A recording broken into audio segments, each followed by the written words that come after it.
Hey everyone, Technomentor here with the video for you guys. In today's video, I'm going to show you how to send a message with the big effect on the new iOS 18 update. So let's get started. So you do have to update your phone to iOS 18 in order to be able to use this feature. So first thing you're going to do is go ahead and open your Messages app on your iPhone and go ahead and select a contact that you'd like to send that message with that big effect. So I'm going to select one here. And then what you're going to do is type the message or click on this as you can see, this icon right here that will appear once you click on the keyboard. If I click on it, click on big here, I can type something up like that.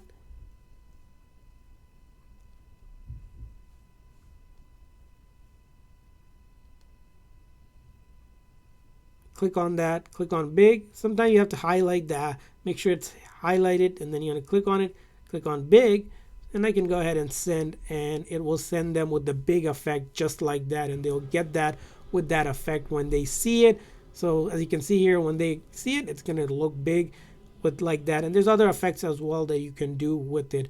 Cool feature. I hope you guys found this video helpful. If so, please consider the like and subscribe button for more tips and tricks for your iPhone and other iOS devices, especially on iOS 18. We'll see you guys next time.